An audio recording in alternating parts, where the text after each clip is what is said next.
since we started with gluttony, I mentioned that one last. Let's just go ahead and start the conversation with that. But that'll come up as an example where it's like you can use the sin itself and the opposite at the same time. So the human need that gluttony taps into is like food for fuel, right? You need to eat to be alive. Gluttony comes around when you have so much food that like it's not work to get it. So you overindulge and you get fat and bloated and whatever. It's one of these things where it's funny because like in like Roman times, it was really hedonistic to have these feasts and like get super fat because you ate so much, because like there were people starving in the streets, and it was considered to be like nasty and not like a cool thing to do.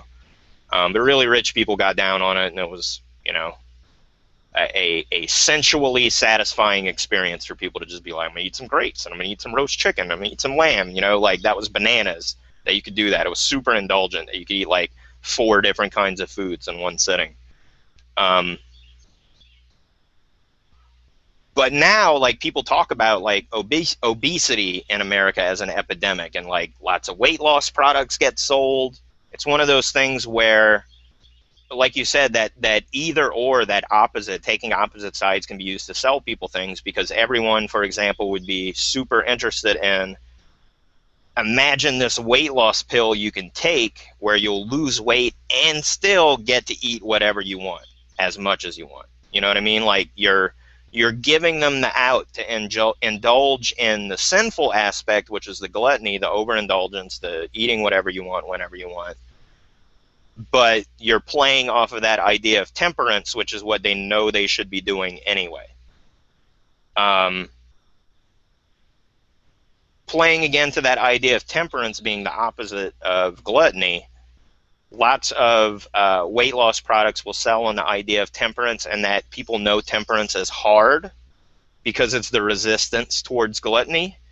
So they'd be like, this system makes it easy not to cheat because you can have snacks or shit like that, right? Like they're making it easy to hold back because the acknowledgement is it's hard to hold back against something like gluttony. So when you look at that idea of indulgence as an advertising angle, like we said, you'll see it a lot in weight loss products.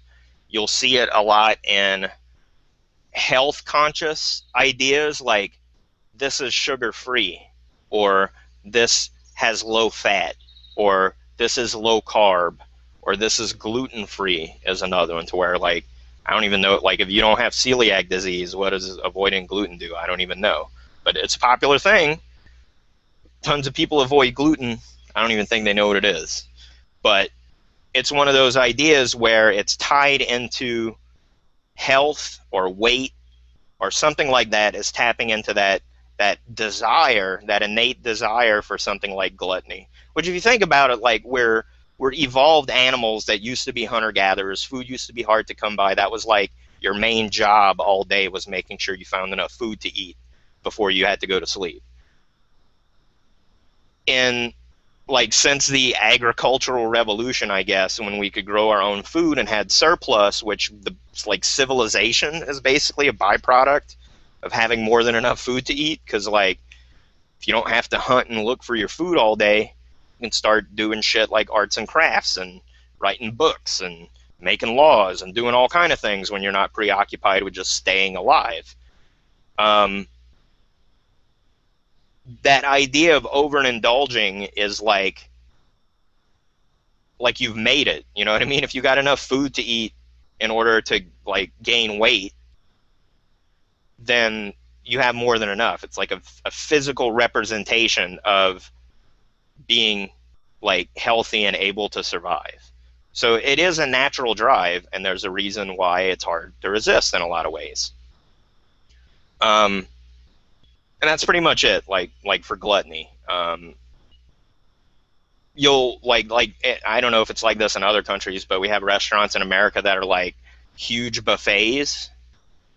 Those tap directly into gluttony because you pay one price and eat all you want from this big giant buffet. They have them at casinos a lot too, if they don't have little local ones in your town. If you've ever been to a casino, they'll have huge buffet style spreads. all-you-can-eat deals, combos, supersizing. All of these are intended to tap into that drive of gluttony, but it doesn't necessarily have to be just with food. It can be with any kind of like acquisition type of thing. So like anytime you see a buy one get one sale or collect them all, it's kind of tapping into that same idea of that hoarding idea, like something that used to be in a lesser resource. Now that you can afford it and it's readily available, you should get as much of it as you can. That's what gluttony has gone behind it. Um, Next, let's talk about lust.